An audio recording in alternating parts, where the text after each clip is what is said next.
방송에서 제공하는 투자 정보는 투자 판단에 대한 조언입니다. 방송에서 제공하는 주식의 가치, 가격 상승 및 가격 하락에 대해서는 방송사에서 보장하지 않습니다.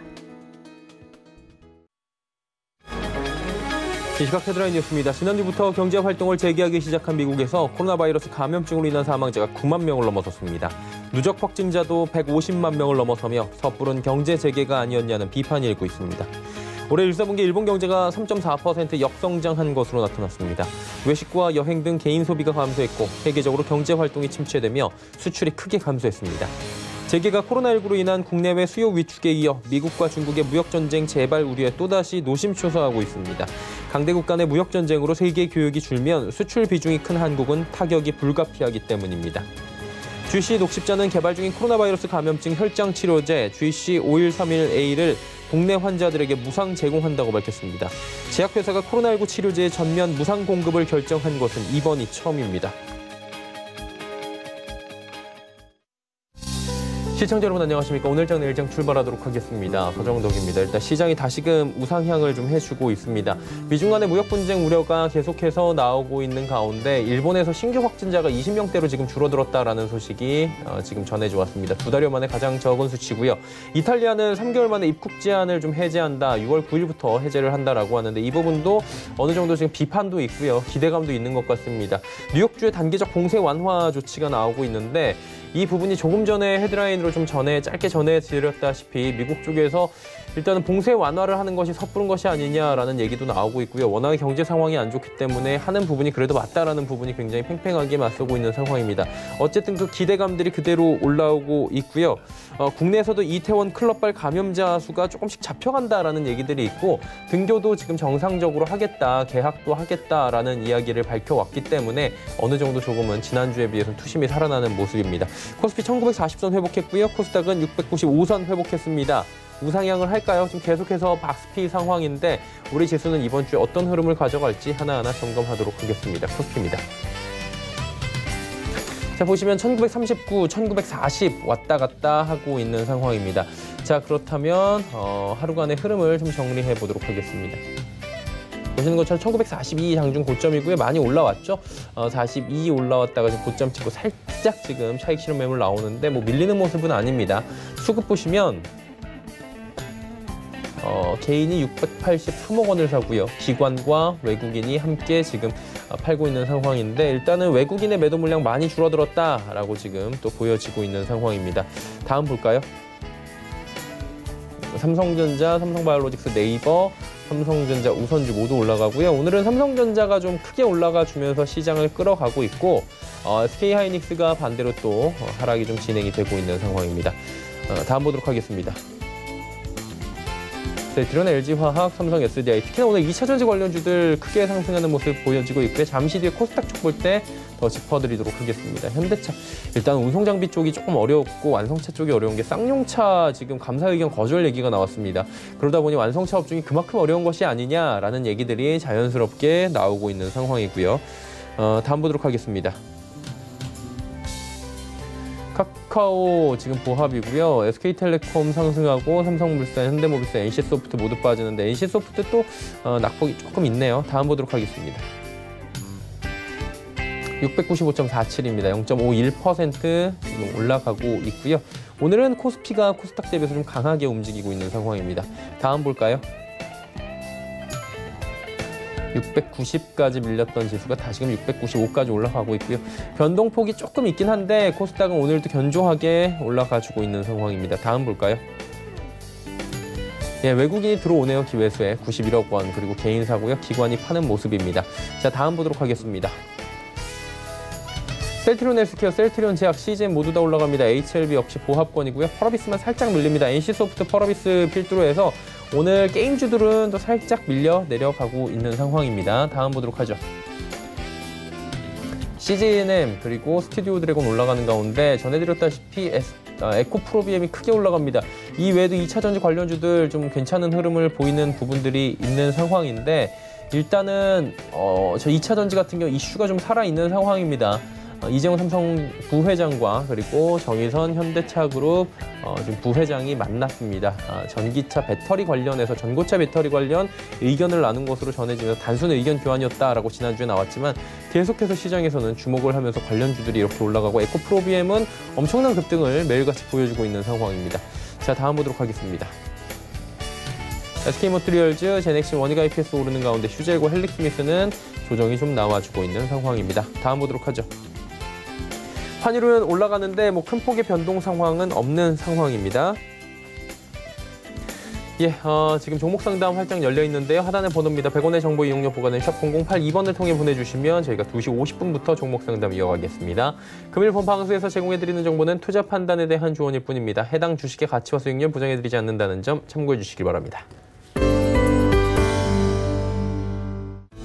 이 시각 특징주 바로 살펴보도록 하겠습니다. 정목영 캐스터입니다. 네, 이번 주에는 중국의 양회와 파월 연준 의장의 연설 등 굵직한 이벤트를 앞두고 있습니다. 보합권에서 움직이던 국내 증시, 양시장 모두 상승으로 가닥을 잡은 상태인데요. 이 시각 이슈 종목들 어떤 게 있는지 지금부터 만나보시죠. 이 시각 종목 핫슬입니다. 두산솔루스, 네이처셀, 초록뱀이 올라와 있습니다. 가장 먼저 만나볼 종목은 네이처셀인데요. 코로나19 관련 치료제 임상 보류에 하락세를 보이고 있습니다. 현재는 15% 넘게 빠지면서 거래가 1,050원입니다. 하루간의 흐름도 확인해 보시죠. 오늘 장 초반에 급락한 주가가 반등하지 못하고 계속 파란불 켜고 있는 모습입니다. 네이처셀이 줄기세포를 활용한 코로나19 치료제 아스트로스텐 V의 미국 임상시험 계획이 보류됐다고 공시했습니다. 특성 분석과 제조 및 품질 관리에 대한 자료 불충분이 이유인 것으로 알려졌는데요. 네이처셀은 FDA의 심사 보류에 대한 구체적인 사유를 확인하는 즉시 해당 내용에 대한 자료를 준비해 임상시험 계획을 승인받도록 대응하겠다고 밝혔습니다. 다음 종목 만나보시죠. 오늘의 두 번째 종목 두산솔루스인데요. 재계 인수 가능성에 오늘 강세를 보이고 있습니다.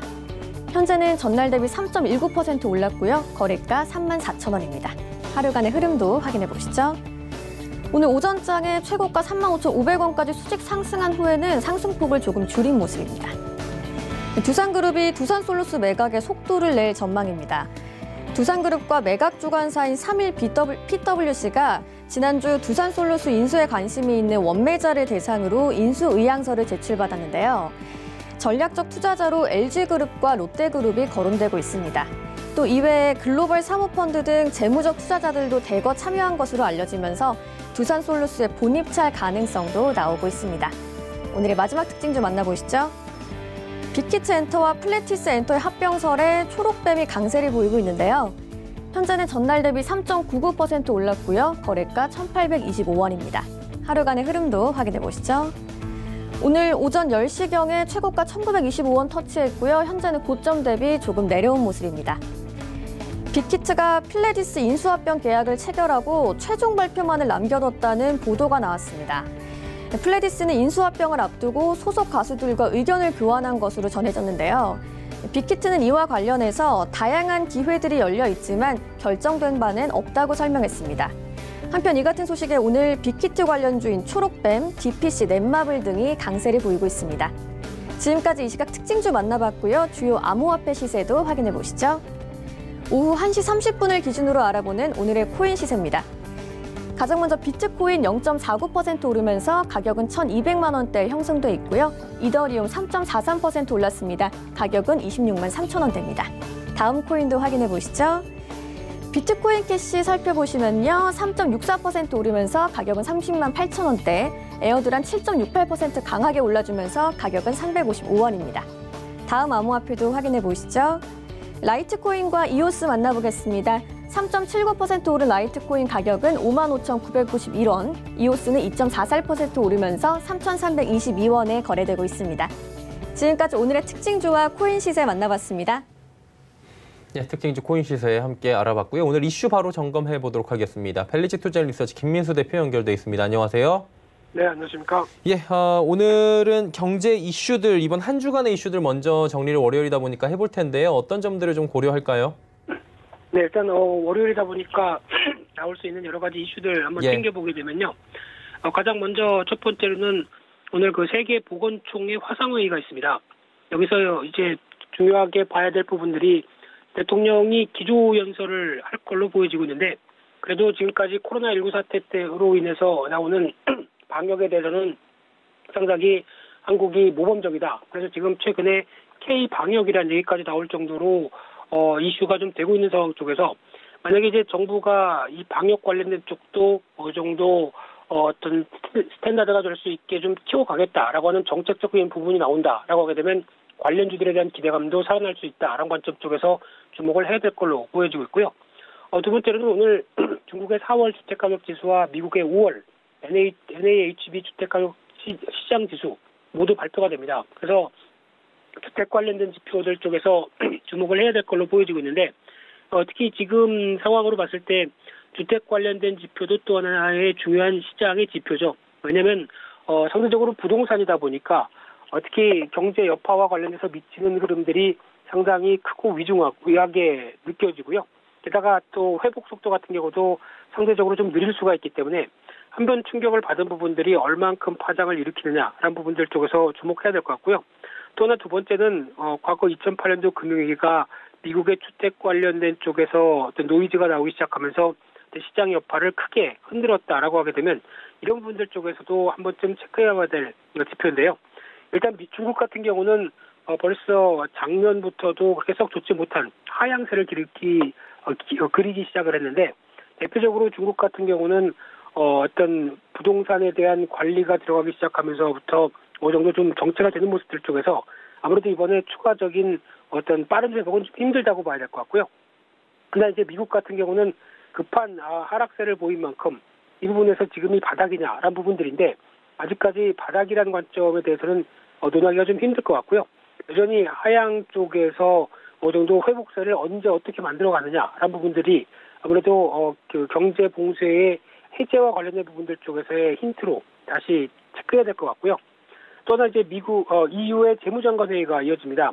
근데 지금 기조를 보게 되면은 독일과 ECB 간에 약간 신경 싸움이 계속 나오고 있죠. 그래서 이런 어떤 국채 공공채권 매입에 대해서 여러 가지 불안전한 그리고 특히 어느 정도 계속 갈등이 나오고 있는 상황 쪽에서 오히려 재정 정책을 확대하려는 의지가 생각보다 그렇게 강하지 못하다고 하게 되면 유럽에 대한 충격들이 아직 고스란히 남아있다는 관점 쪽으로 바라봐야 될 것 같고요. 또 5월 19일 날 화요일 날 같은 경우는 독일의 5월 주 경기 기대지수가 발표됩니다.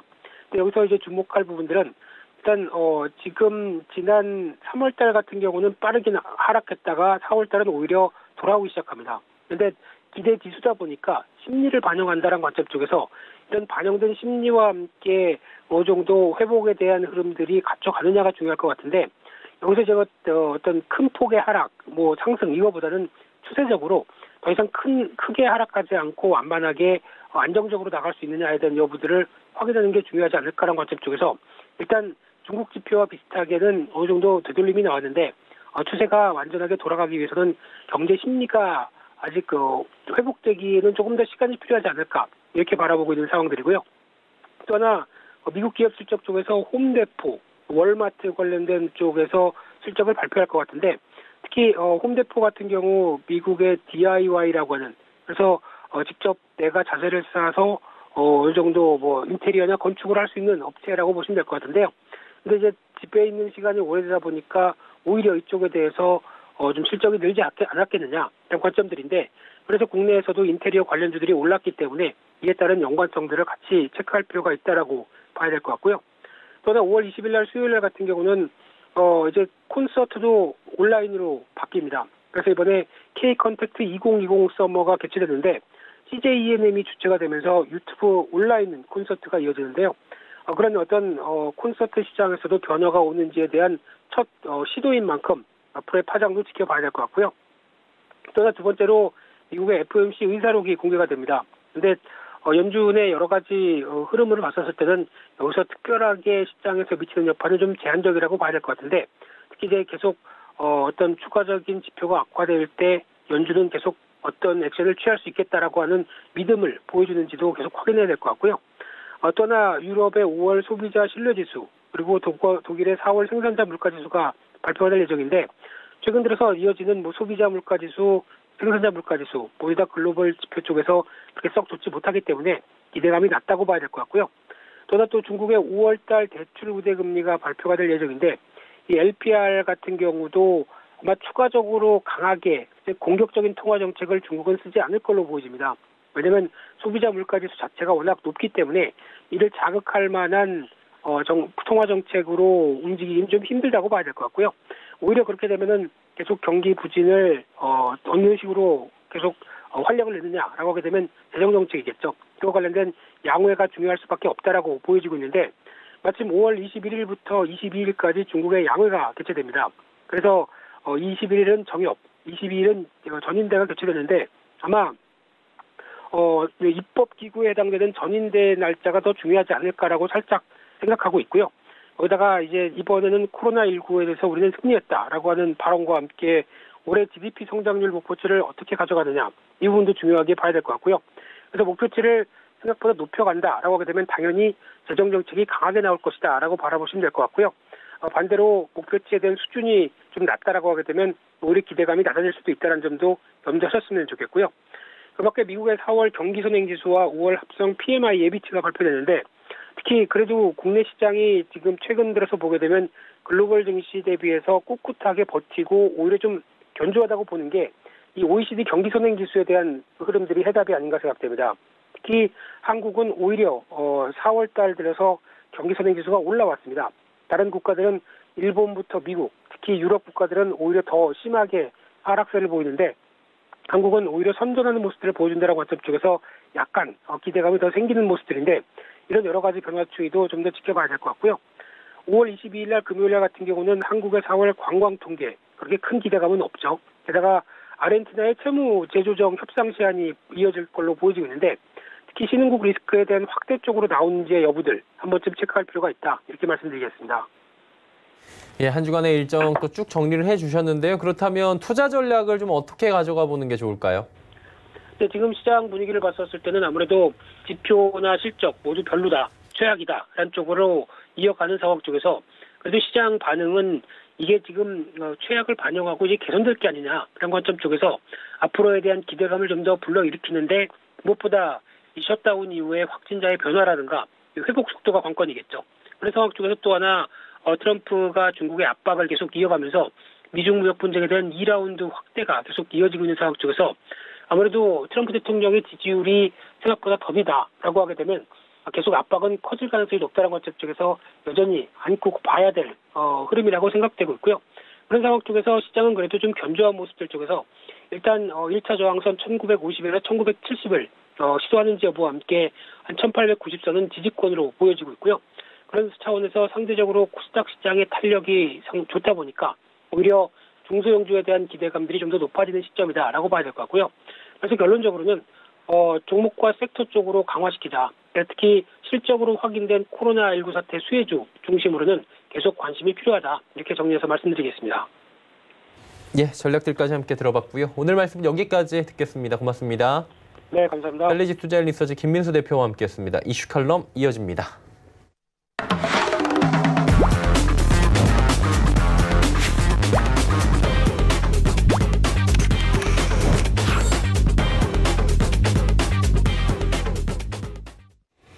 이슈 칼럼 이어가도록 하겠습니다. 미중산업경제연구소 조용찬 소장 함께합니다. 어서 오세요. 예, 안녕하십니까. 예, 지난주 13일에 문재인 대통령과 시진핑 주석이 전화 통화를 가졌다라는 얘기가 있습니다. 34분 동안 통화가 이루어졌고요. 다양한 내용이 오간 걸로 알고 있는데 정리 한번 해볼까요? 네, 미국을 포함해서 지금 서방 8개국이 중국에 대한 사과나 보상을 지금 요구를 하고 있는데요. 이 때문에 중국 같은 경우에는 공세적 외교 행보에 지금 나서고 있습니다. 8일 푸틴 대통령 그리고 13일 날에는 문 대통령과의 정상회담을 가졌는데요. 우리 언론들 같은 경우에는 시 주석이 연내 방안에 대한 강한 의지는 변함이 없다고 보도했지만 중국 언론에는 이 내용이 전혀 보도가 되지 않고 있습니다. 대신 문 대통령이 코로나 바이러스와 관련해서 시 주석의 리더십을 높게 평가한다. 그리고 서방 8개국을 비롯해서 다른 나라들이 중국을 비난하는 데는 반대한다. 또 중국 편에서 돕겠다는 내용을 편집해서 올렸는데요. 마치 중국을 적극 지지하는 듯한 그 보도를 하고 있습니다. 중국이 한국과 서방 국가 간에 이간질시키는 모양새가 되고 있는데요. 미국 같은 경우에는 이런 한국에 대해서 대만의 WTO 참여 지지를 비롯해서 대중국 봉쇄 동맹에 참여하라고 강하게 압박을 하고 있기 때문에 오히려 이번 전화 대화가 우리 정부의 외교적 그 행보에 좀 그 걸림돌이 될 가능성이 크지 않나 이렇게 보입니다. 이게 참 애매한 게 중국과의 어떠한 깔끔하게 해소가 된 부분에서 이렇게 되면은 더욱더 호재일 것 같은데 지금 상황이 지금 뭐 사드 문제가 아직까지도 한한령이 해제가 안 된 상황으로 알고 있습니다. 그러다 보니까 시 주석이 만약에 방한을 한다면 한한령이 좀 해제되지 않을까라는 생각도 드는데 어떻게 보십니까? 네, 시 주석 같은 경우에는 코로나 바이러스로 어려움을 겪고 있는 프랑스에다가 마스크 10억 장을 줄 테니까 대가로 화웨이와 관련된 5G 통신 장비를 도입하라고 요구를 하고 있는데요. 아무래도 우리나라한테도 공짜 정심은 없다는 것은 아무래도 분명히 할 것으로 보여집니다. 앞으로 시 주석은 방한 카드 그리고 한한령 해제 카드를 흔들면서 서방 국가의 중국 봉쇄 전략 그리고 글로벌 공급망 재구축 문제뿐만 아니라 디커플링에서 한국은 중국 편에 서야 된다고 압박을 하고 있는데요. 중국 편에 서면은 단체 관광 재개라든지 금융 서비스장이 올해 개방이 되기 때문에 우리한테도 문호를 열어주겠다. 그리고 게임 신규 판호 발급뿐만 아니라 한국 영화, K-팝 공연, 그리고 항공방송 프로와 관련된 문화 콘텐츠와 관련해서도 중국 문을 열 것으로 알려주고 있습니다. 문제는 안보는 미국, 경제는 중국에 의존하는 우리 입장에서는 계속 애매모호한 중립적인 입장을 계속 취할 수는 없게 되는데요. 앞으로 대중국 봉쇄에서 이탈을 했을 경우에는 미국을 중심으로 한 서방 국가들의 견제뿐만 아니라 규제를 받게 될 가능성이 크다는 점에서는 앞으로 중국과 관련된 우리나라의 공장이라든지 이런 부분들은 빠르게 아시안이라든지 본국으로 가져오는 이런 작업들을 수행해야 되지 않을까 보여집니다. 그리고 지금 미중이 대만 문제를 놓고 힘겨루기에 나섰습니다. TSMC 문제도 좀 있는 것 같고요. 수요일입니다. 차잉원 총통이 집권 2기를 시작합니다. 이게 메시지가 굉장히 중요하다라고 하는데요. 이 부분이 이제 향후에 동북아의 국제 질서를 좀 바꿀 수 있지 않을까 이런 얘기들도 나오더라고요. 전체적으로 어떻게 보십니까? 네, 미중 간의 코로나 책임 공방을 둘러싼 험한 말싸움이 이제는 몸싸움으로 비화되고 있는데요. 수요일 같은 경우에는 지난주에 미국이 화해에 대한 제재를 연장을 시켰고요. 또한 화해에 대한 반도체 공급을 완전히 끊으려고 하고 있는 상황입니다. 여기에 대해서 중국은 애플 제품에 대한 보복을 거론하고 있고요. 또 트럼프 대통령은 중국과의 관계를 끊을 수 있다고 얼음장을 놓기도 했습니다. 이전까지는 글로벌화에 따른 타임 아메리카라고 해가지고 미국과 중국 관계는 밀접한 관계라고 하지만 최근 들어와서는 이제 돌이킬 수 없는 디커플링 단계로 지금 들어서고 있는데요. 이 때문에 파이낸셜 타임즈 같은 경우에는 최악의 경우 냉전이 아니라 무력 충돌로까지 이어질 수가 있다고 하고 있습니다. 이번 주에는 아무래도 이런 정면 충돌이 일어날 가능성이 높은데요. 당장 오늘 저녁에는 WHO의 화상회의이긴 하지만 연례회의가 개최가 됩니다. 코로나 바이러스 호축 문제 그리고 중국 책임론뿐만 아니라 대만의 옵서버 자격과 관련해서 총회 회원국의 과반수 찬성이면 가능하기 때문에 중국 측과 서방국 간의 표대결이라는 격돌이 예상이 되고요. 특히 수요일 날은 차잉원 대만 총통의 취임식입니다. 대만이 독립 발언을 할 가능성이 높고요. 미국 주도의 인도 태평양 전략에 참여할 가능성이 높은데요. 이렇게 되면 동북아 지역의 긴장이 여기에 그치는 게 아니라 새로운 냉전 체제라는 국제 질서가 새로 쓰여질 수가 있기 때문에 이 부분은 단기적으로는 큰 악재는 되지는 않겠지만 단기적으로 주가에는 큰 변동성 확대뿐만 아니라 충격을 줄 수가 있기 때문에 주의해야 되지 않을까 보여집니다. 그리고 지난주 금요일에 중국의 4월 성장률 지표가 발표가 됐는데 경기 회복세가 좀 괜찮다라는 얘기들이 지표로 나온다고 하더라고요. 그렇다면 2분기 GDP가 플러스로 좀 돌아서지 않을까라는 기대도 당연히 갖게 되는 것 같은데 이 부분은 어떻게 보는 게 좋을까요? 네, 4분기 중국의 경제 지표가 조금씩 회복이 되고 있는데요. 네. 이는 수요 회복이 아니라 공급 측면의 회복 때문에 그렇습니다. 중국 같은 경우는 정책 지원에 힘입어서 하이테크 산업들과 관련된 생산을 늘리고 있고요. 인프라와 관련된 생산도 투자도 계속 확대가 되고 있기 때문에 4월 산업 생산 같은 경우에는 플러스 3.9%로 주요 지표 중에서는 가장 먼저 회복이 됐습니다. 하지만 소비라든지 투자 같은 수요 지표들 같은 경우에는 여전히 마이너스권에 머물고 있는 상황인데요. 중국 경제를 이끄는 두 가지 축인 소비나 투자가 회복 속도가 빠르지 않다는 점에서 2분기 중국의 GDP 성장률은 여전히 마이너스 상태에 머물지 않을까 보여집니다. 이같이 이제 보는 근거 중에 하나는 아무래도 중국의 제조 활동 재개를 보여주는 야광 지수라고 있습니다. 143개 공업단지들의 야간 조업률을 나타내는 지표인데요. 글로벌 경기 침체뿐만 아니라 향후 수출과 관련된 생산 활동이 둔화될 가능성이 높기 때문에 이 부분이 지금 빠른 속도로 회복이 좀 더딘 상황입니다. 또 한 가지는 시중의 혼잡도죠. 시내 중심가의 교통이나 사람 이동, 요직업소의 활동 등을 보여주는 지표인데요. 2월에는 30%까지 감소했지만 지금은 작년 수준까지는 회복이 되어 있습니다. 문제는 음식점은 아직 테이크아웃이 주류고요. 영화관도 재개 움직임이 조금씩 나타나고 있지만 여전히 서비스업 같은 경우는 전체 GDP의 60% 가까이 차지하는데 코로나 바이러스 이전까지 회복이 불가능하다는 겁니다. 이 때문에 올해 중국의 GDP 증가율은 3분기부터는 플러스로 돌아서겠지만 올해 전체적으로는 2에서 3% 정도 불가하다는 점에서 이전과 같이 중국과 관련된 특수를 기대하기는 국내 증시에서도 조금 힘들지 않을까 생각이 됩니다.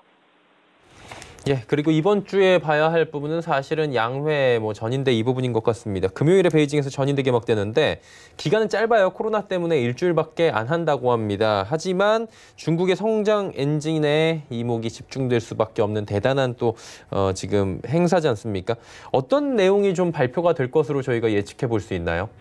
네, 미국이 연일 중국 때리기와 관련해서 예. 강도를 높이고 있습니다. 이 때문에 이번 전인대에서는 세 가지 포인트를 주목하셔서 보셔야 되는데요. 2020년 중국의 성장의 목표가 과연 제시될지 여부입니다. 현재 상황에서는 잘해야 2에서 3% 성장인데요. 목표 자체를 발표하지 않는다면은 공산당 일당 지배의 정당성뿐만 아니라 언론 탄압, 부패 척결의 명분으로 정적을 숙청해왔는데 여기에 따른 반발이 더 커지지 않을까 보이고요. 두 번째로는 새로운 성장 전략이 발표될지 여부입니다. 미중 무역전쟁 이후에 중국은 중국 제조 2025와 관련해서 언급을 가급적 자제해왔습니다. 코로나 위기를 기회로 활용하기 위해서 현재는 디지털 산업으로 성장 엔진을 교체하는 중국 표준 2035 전략이 지금 발표가 되어 있는데요. 이 부분을 공식적으로 이번 전인대에서 발표를 한다면 스마트 경제로 발전이 가속화되고 있기 때문에 세계의 패권을 디지털로 잡는 로드맵도 조만간에 발표될 수 있다는 점에서 주시장에도 커다란 호재가 될 가능성이 높습니다. 이제 세 번째로는 악화되는 미중 무역과 관련해서 개망 첫날 금요일 날이죠. 리커창 총리가 정부 업무 활동 보고에서 대미 외교 정책과 관련된 태도가 발표가 될 것으로 보여지는데요. 현재 미중 간에는 1979년 국교 언제 무력 충돌이 일어난다고 해도 전혀 이상할 것이 없는 상황인데요. 덩샤오핑 이후의 외교 정책이었던 도광양해로 돌아갈 수 없는 루비콘 강을 건넜다는 점에서 앞으로 디커플링에 맞게 국경 폐쇄에 나설지 또 세계 경제 글로벌화와 관련해서는 블록화로 해결할지도 여기에서 판단이 될 가능성이 높다는 점에서 금요일날 발표되는 리커창 총리의 정부 활동 보고서를 보면은 이 이후에 중국물이라든지 미국의 IT와 관련된 종목들의 흐름도 분명히 좀 바뀌지 않을까 생각이 됩니다. 자, 그렇다면 중국의 어떤 기업이 디지털 플랫폼을 지금 주도하고 있는지 궁금하고요. 국제 표준 장악하기 위해서는 어떤 전략을 좀 펼치고 있는지 이 부분도 좀 들어볼 수 있습니까? 네, 중국 같은 경우에는 미국 주도의 패권 질서를 도전하기 위해서, 특히 디커플링에 맞서기 위해서 디지털 산업의 글로벌 스탠다드를 잡는 이런 작업들을 앞으로 속도 있게 낼 것으로 보여지는데요. 아무래도 대규모 자본, 인력, 정부의 규제 하나뿐만 아니라 기업들을 일사불란하게 움직일 수 있는 그 시스템은 서방 국가보다는 중국식 국가 자본주의 체제가 더 좋다는 겁니다. 이를 위해서 중국 같은 경우는 5G 통신망을 중심으로 해서 세계 주도권을 잡겠다는 생각을 갖고 있는데요. 올 5일날 중국이 대형 로켓 장청 5호 B를 발사를 했던 것도 이런 그 향후 7년간 600만 개를 건설하는 통신 위성 산업에서 앞서가겠다는 겁니다. 현재 중국 같은 경우에는 미국을 능가하는 GPS 위성이죠. 북두를 지금 계속 발사를 하고 있기 때문에 이를 활용해서 인민들의 이동을 철저히 감시하는 중국식 디스토피아 사회로 빠르게 들어갈 가능성이 있지 않나 보여집니다.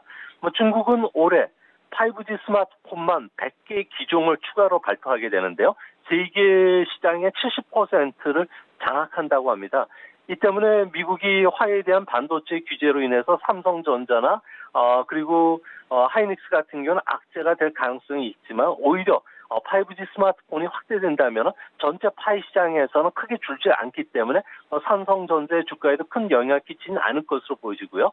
중국 같은 경우는 이런 디지털 기술과 관련된 플랫폼 구축에서는 바이두, 알리바바, 텐센트, 화웨이뿐만 아니라 레노버 등이 참석을 할 가능성이 높습니다. 특히 화웨이 같은 경우에는 18개 자동차 회사와 5G와 관련된 제휴를 맺고 있고요. 또한 그 5G 기술 탑재한 차량을 공동 개발하고 있기 때문에 이분이 빨라질 것으로 보여지는데요.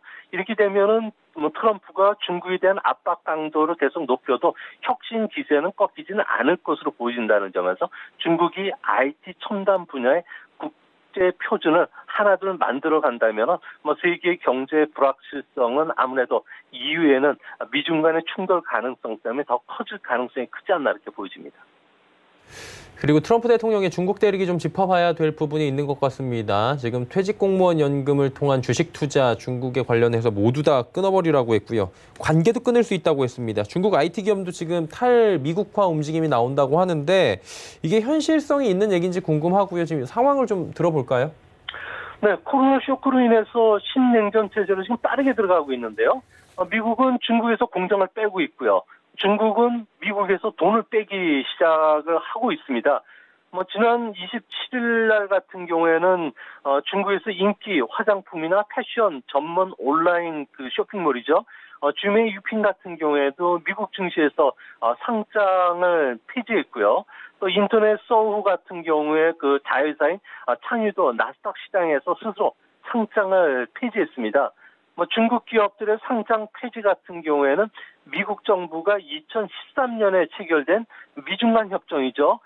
미국에 상장되어 있는 중국 기업은 미국 내 감사뿐만 아니라 도둑 프랭크법의 규제를 받지 않는다고 했는데 중국 기업들에게 오히려 이런 그 규제를 계속 강화를 하고 있고 또한 허위 공시라든지 미국 투자가를 좀 속이는 문제와 관련해서는 규제가 앞으로 더 강화될 수가 있기 때문에 중국 기업들 같은 경우에는 미국의 상장을 폐지하고 홍콩 증시로 지금 이동하고 있고요. 또 중국 정부가 이런 것을 좀 부추기고 있다고 합니다. 대표적으로 지난해 11월에 홍콩 증시에 상장된 알리바바 같은 경우는 130억 홍콩 달러죠. 1조 4천억 원을 조달을 했는데요. 이 때문에 알리바바의 라이벌인 징동닷컴, 온라인 게임 회사인 그 레디지 같은 경우에도 홍콩의 중복 상장을 좀 서두르고 있다고 합니다. 현재 미국에 상장되어 있는 중국계 기업 중에서는 전자상거래 플랫폼 핑투어두어 같은 경우는 시총이 590억 달러 정도 되고 있고요.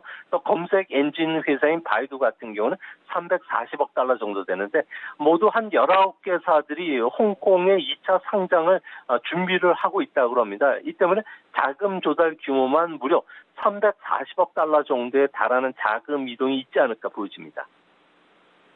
그럼 미국에 상장된 중국 기업이 어느 정도 되는지 좀 알아봐야 될 것 같고요. 어떤 기업이 분식 회계를 한 건지 이 부분을 좀 짚어주실 수 있겠습니까? 네, 미국 증시에는 지금 2018년에는 42개 중국 기업이 상장이 됐고요. 2019년에도 38개가 상장되고 있습니다. 그중에 테크 기업은 31개 회사가 되는데요.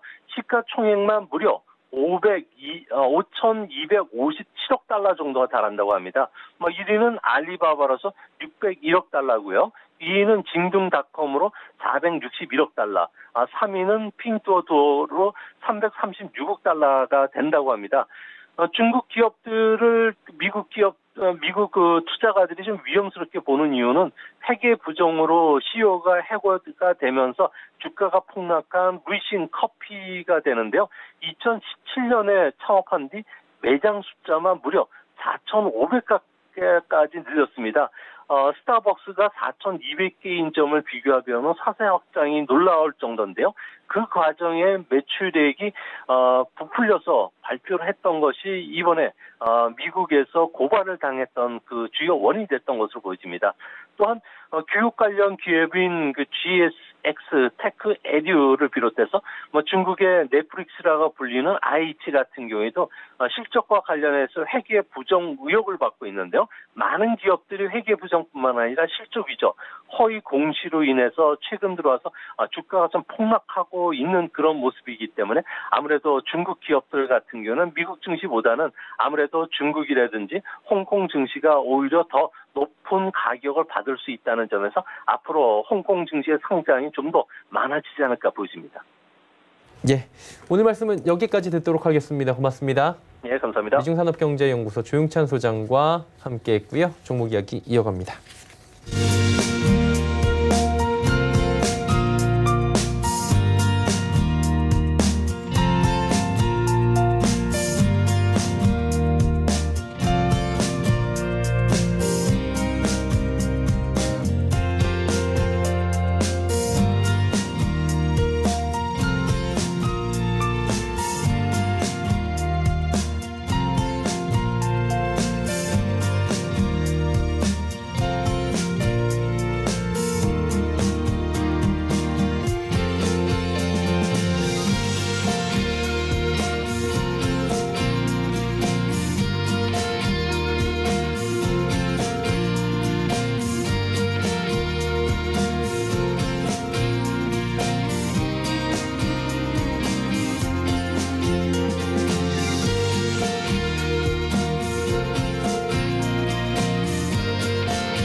예, 종목 이야기 출발해 보도록 하겠습니다. 오늘은 샘플러스 이주현 전문위원 함께합니다. 안녕하세요. 네, 안녕하세요. 예, 오늘 처음 뵙는 것 같은데요. 그래도 이제 종목 이야기 바로 출발은 해봐야 될 것 같습니다. 어떤 종목들로 우리 시청자분들 만나뵐지 하나하나 만나보도록 하겠습니다. 첫 번째 종목 짚어주시죠. 네, 첫 번째 종목은 깨끗한 나라입니다. 네. 깨끗한 나라는 포장재 및 화장지, 기저귀, 생리대, 물티슈, 손세정제 등의 위생용품을 생산 판매하는 사업 부분을 영위하고 있습니다. 작년 2분기까지 적자를 계속 기록하고 있었는데요. 3분기부터 55억으로 분기 흑자 전환 이후에 4분기 영업이익이 104억을 달성하여 2019년도 흑자 전환하였습니다. 올해 1분기 영업이익이 약 180억으로 폭발적인 실적 증가를 보여주며 턴어라운드에 성공하였는데, 이는 2월부터 신규 라인업으로 마스크를 판매한 것, 그리고 원자재 가격 하락 및 해외 판로 개척에 의해서 달성한 것으로 판단됩니다. 코로나19 여파가 장기화될 것으로 예상되고 있는 상황에서 백신이 개발되기 전까지는 마스크와 손 세정제의 수요가 지속되리라고 생각되며, 이는 앞으로의 실적에 좋은 영향을 미칠 것으로 보이기 때문에 올해 영업이익은 약 700억 정도가 예상되는데, 이는 동사의 사상 최대 실적이 될 가능성이 매우 높습니다. 기술적으로 실적 따라 큰 흐름에서의 추세 전환이 이루어지고 있는데요. 전고점 돌파를 앞두고 금일 음봉으로 눌리는 모습을 보이고 있습니다. 실적에 대한 기대감으로 전고점 돌파하리라 보이고 마스크 판매하기 전부터 실적 개선이 이루어져 왔던 것이 단발성 실적이 아니라고 볼 수 있는 부분입니다. 이번 이태원발 감염 사태부터 올해 말까지 지속적으로 감염에 대한 주의가 필요한 만큼 마스크와 손 세정제의 수요는 지속될 것이기에 최대 실적이 예상되는 만큼 중장기적인 관점으로 현 주가는 아직도 가격적 메리트가 크다고 생각됩니다. 그래서 목표가 6,000원, 손절가 3,700원을 제시해드립니다. 두 번째 종목입니다. 두 번째 종목은 바디텍메드입니다. 의료 장비 및 서비스업을 영위하는 회사로 최근 코로나19 진단 키트 관련주로 부각되며 저점 대비 약 2배 정도 강한 상승이 한 달 만에 나온 종목인데요. 동사는 꾸준한 매출 증가와 이익 증가를 보이고 있으며 올해 4월 미 FDA의 항체 진단 키트 등록을 완료하였고 기존 분자 진단 키트에 6시간 이상 걸리는 단점을 보완하여 10분 이내 90%의 정확성으로 검사가 가능하다는 장점이 있는 키트를 개발하였습니다. 이를 전 세계로 현재 수출 중에 있고요. 4월 들어 주가가 급등한 이후 17,500원에서 24,500원 박스권 흐름이 이어지고 있으며 금일 전고점 돌파를 앞두고 있는 모습인데 최근 외인 및 기관의 수급이 코스닥에서 전체적으로 매수세가 좀 나오는 중에서도 이 종목은 꾸준하게 매수세가 들어오고 있다 이렇게 볼 수 있습니다.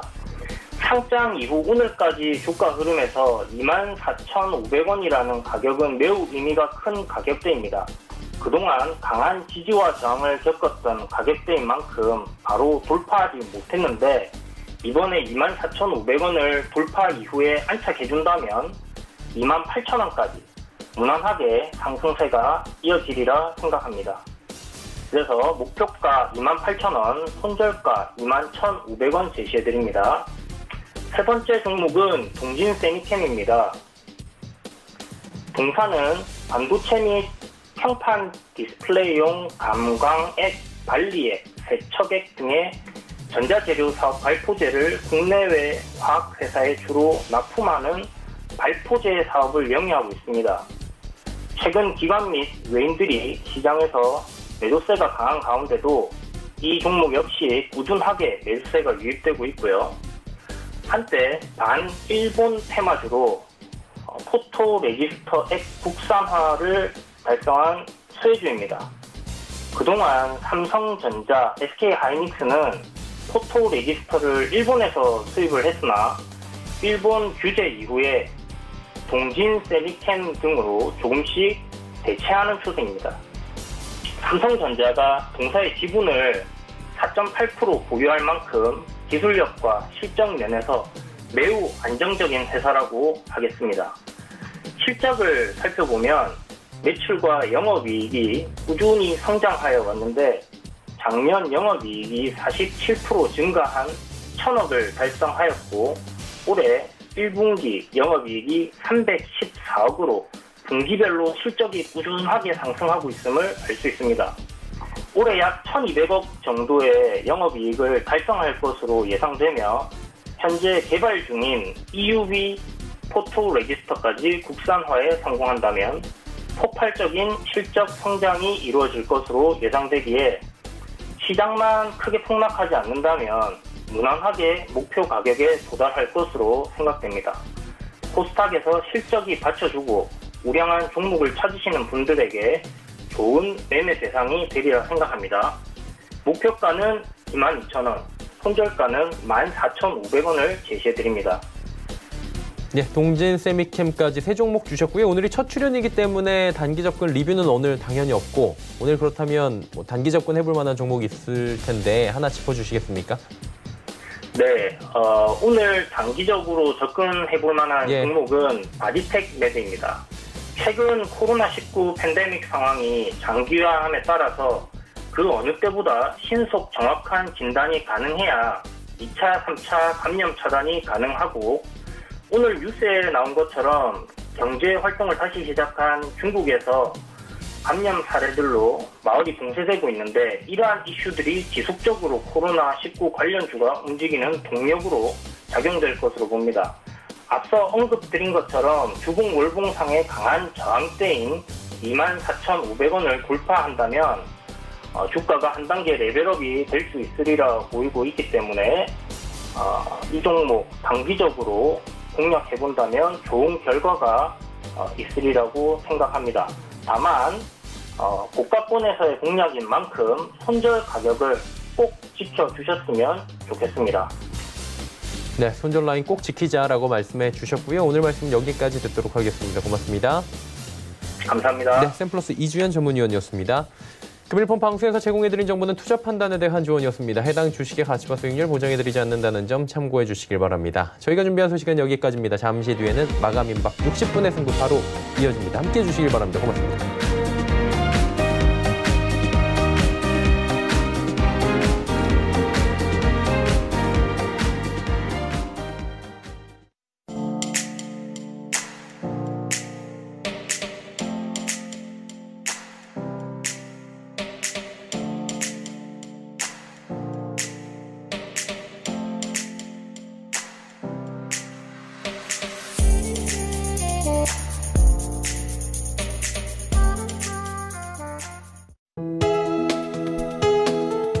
방송에서 제공하는 투자 정보는 투자 판단에 대한 조언입니다. 방송에서 제공하는 주식의 가치, 가격 상승 및 가격 하락에 대해서는 방송사에서 보장하지 않습니다.